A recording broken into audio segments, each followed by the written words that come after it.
Yesterday, or actually no, 2 days ago, I was called to light some healing fires. And it was the first time that I had used grapevines in a long time. And for me, grapevines are a connection to the underworld. And then yesterday, an osprey and two crows showed up and gave me a little bit of a message. And today, I was called again to light healing fires, but not just for me, for my community and for my family.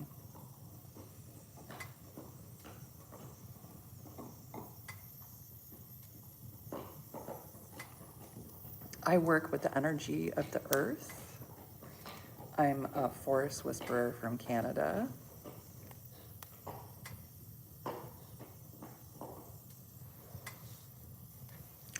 And I get called to work with healing medicines through the fire. And I give those messages to the underworld. And they reply to me through my forest and through messengers. So today we're working on speeding up the grieving process just a little bit because we're stuck. Everybody is stuck in the, and you're gonna hear my dogs chewing. Ooh, there we go. Everybody is stuck grieving the world we once had. Ooh, I love, watch this one. We're stuck. And if you don't know, cinnamon speeds things up. But hang on, here's my healing fire this morning. And we're just gonna put, you see that? Some cinnamon in there.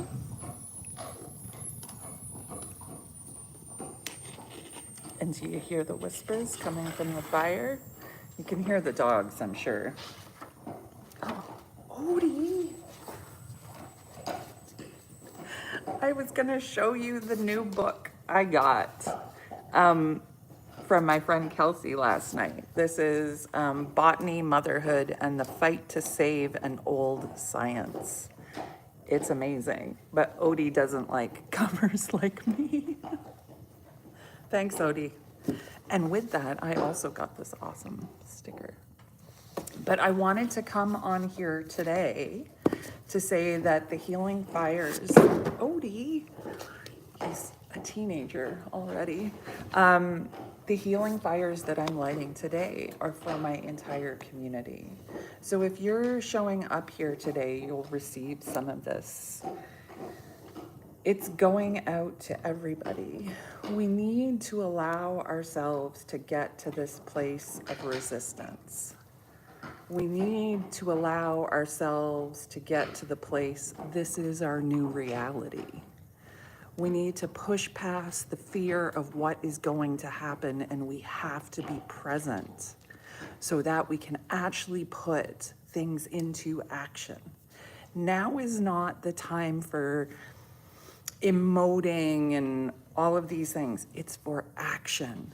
And it's to turn that sacred rage, that rage that you feel bubbling up through all of that grief. We're all feeling grief for the way the world has turned.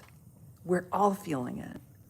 But I ask you to not grieve this change for long.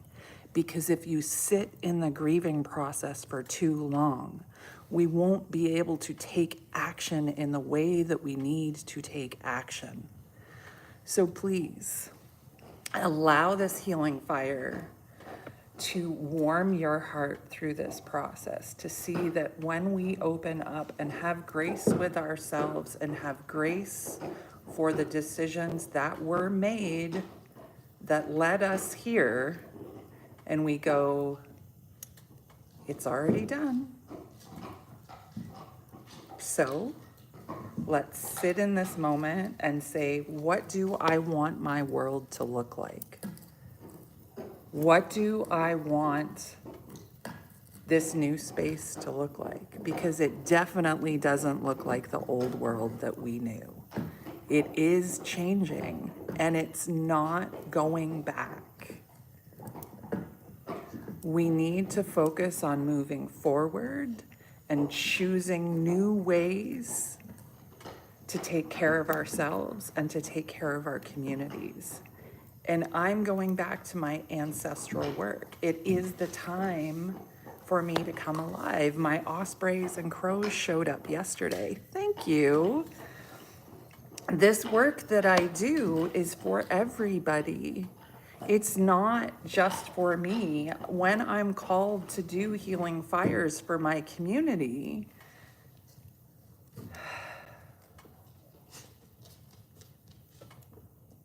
it fills the space. I know the work is needed. And if we can come together and learn how to shift what is going on and maybe be a little rebellious, maybe be a little wild and fearless in the process, the world doesn't look the same. We are changing. Well, if you like this, like the post, subscribe, I would love it. But it's changing. So we can't sit in this space of worry and overwhelm for too long, because we will miss our opportunity.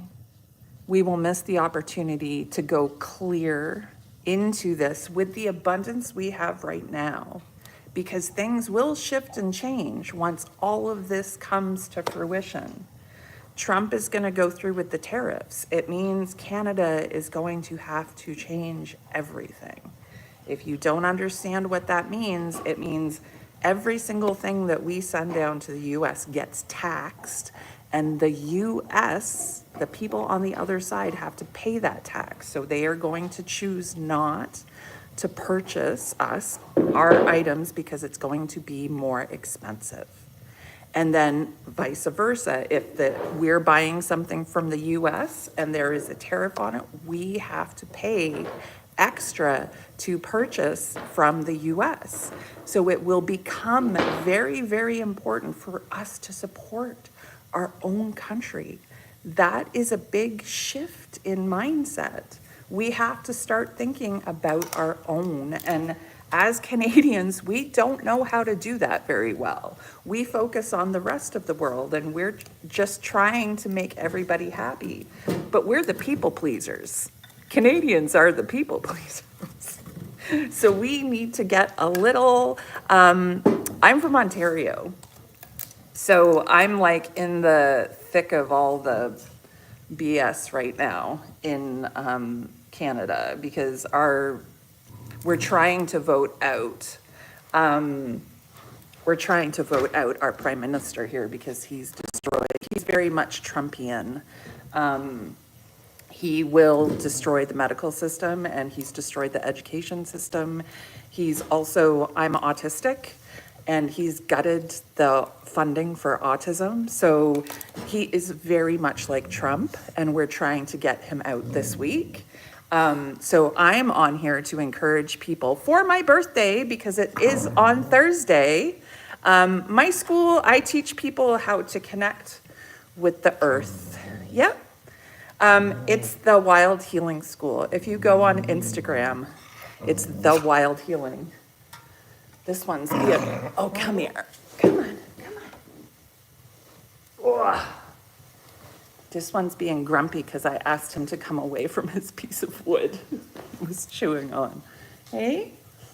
But yeah, I'm a forest whisperer. I talk to the trees and the mycelium, and I communicate with my forest and give messages to my community.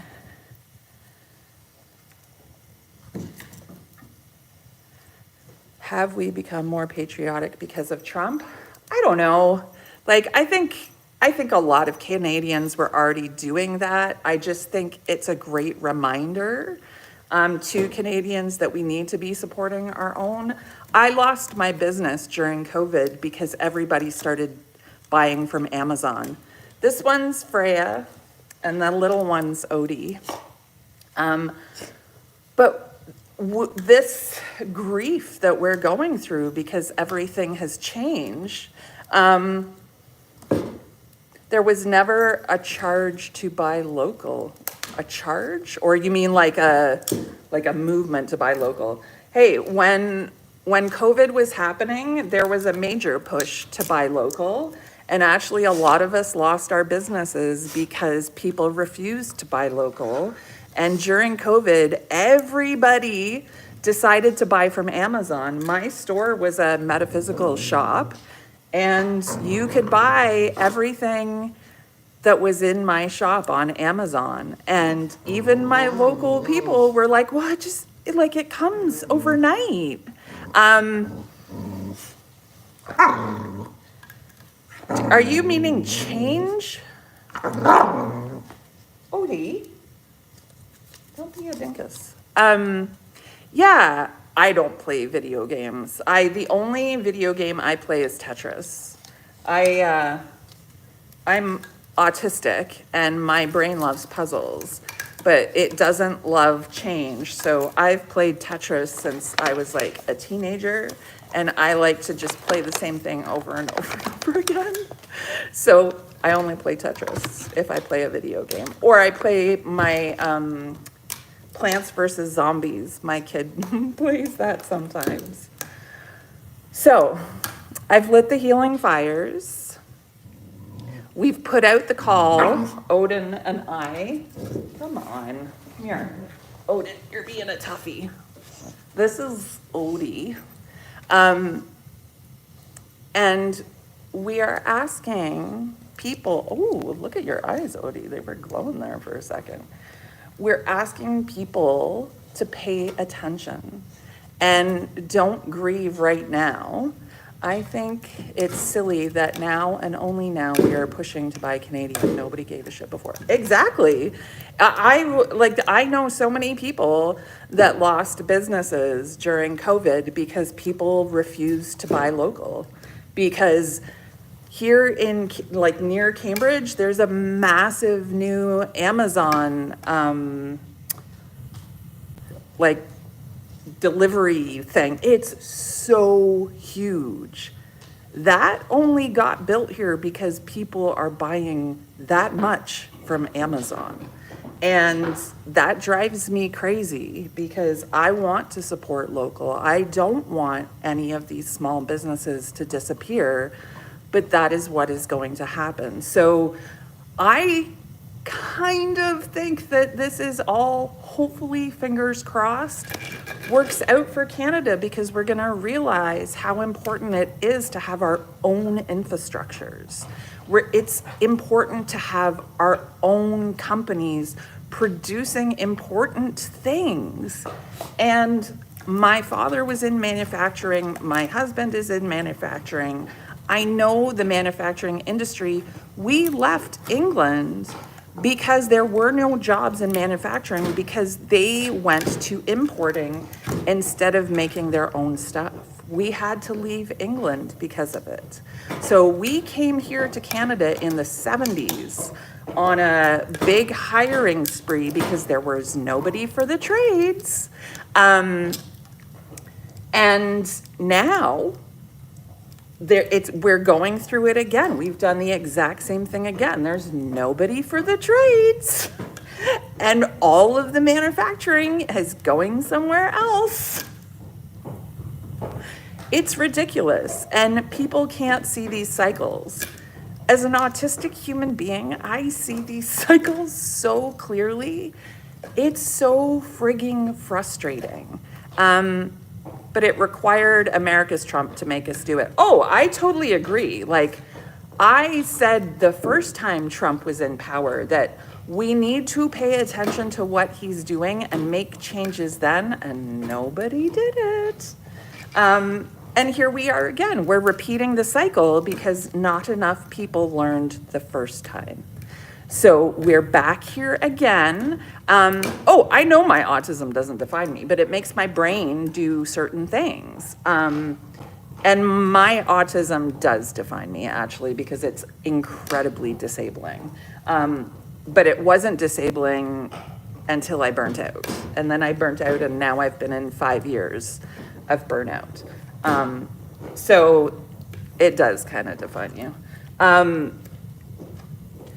So I just ask that people hear the message that it's not the time to sit still. It's the time for action. So I'm lighting a fire under your ass. I'm putting cinnamon on it to breeze you through this grieving process so we can get to the action.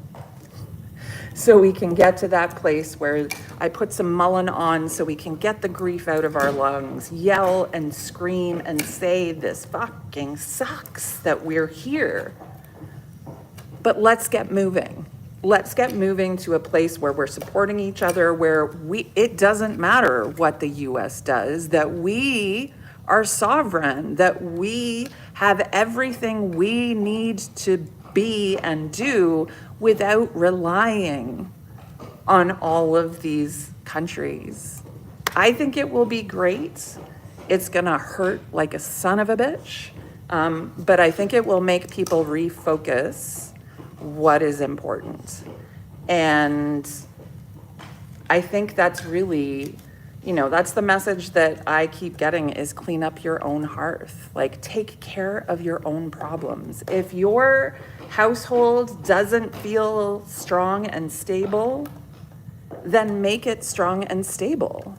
And what do you need to make it strong and stable? Do you need to be able to cut your expenses enough so you have a little bit of savings for your family? Do you need to look at how you're spending on takeout and extra things so you can maybe do bulk buying and do 1 day a month you cook a whole bunch of meals? So you're saving money that way, so you can have money for the things that you love. I just did a whole bunch of cutting back so I could have this little guy. So, because I know how much joy he brings my family, and I know how important it is for us to have animals in our home, and for me as a healer to have these energies around. It's really important. So I made that my priority. What are your priorities? Do you even know? Our world has changed. It's not the same world it was yesterday. You may have to look at your priorities again. You may have to look at what it is that you like. Maybe the big giant house isn't a priority anymore. Maybe you could downsize. Maybe there's somewhere where you could work from home and you don't have to do the commute anymore. I completely changed what I do. Like, I'm not focused on anything that is capitalistic anymore. And my autistic brain never understood money. So now I totally get why taking all of those money management courses and taking all of those, why can't, what's my, what was it? My money wound or whatever. I took course after course. It doesn't matter. My brain does not understand the concept of money. It doesn't like trading money. It wants to barter things, and it wants to have a reciprocal relationship with you. So we give back and forth. That's what my body wants. It doesn't, and it never understood that capitalistic system. I learned how to master it. As a photographer and as a medium, I learned how to master that capitalistic system, but my nervous system and my brain does not comprehend it.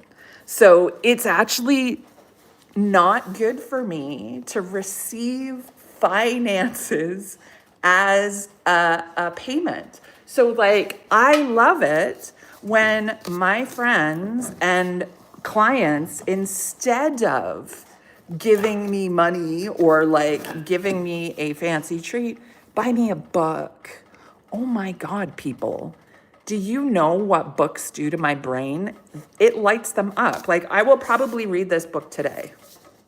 It'll be done very quickly, and I will, oh, it's amazing. Like, I love books. That is how I would love to be paid. Buy me some books. I want a big giant library of books. Or, you know, I've had people drop off eggs at my door. I've had people, elderberry syrup. Oh my God, I've been given elderberry syrup. I've been given mushroom tinctures for my work. We can live in a completely different society. Yeah, people always choose the easier and cheaper option, but I don't think it really is easier. When I started living this way, I went, wait a second, if I set myself up for a month in 2 days, and I don't have to worry about meals, I don't have to worry about, like, I do all of my laundry like pretty much once every 2 weeks. And then for 2 weeks, I have clothes. I do not have to worry about it. And, you know, there before it was like, oh, I was doing laundry every day. And it was like actually taking up way more time for me to do things. And when you create systems for your own life, which I teach in my free course in my community, when you create your own systems and see where your own inefficiencies are in your own life, and I'm not talking about like, you know, financial inefficiencies, I'm talking about time inefficiencies.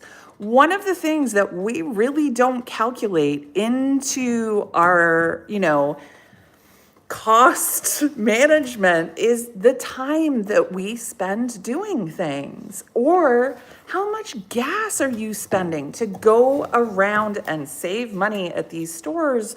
Could you just do one big shop once a month? Or do you do one big shop of bulk items and then do your weekly grocery shopping just for the fresh food items?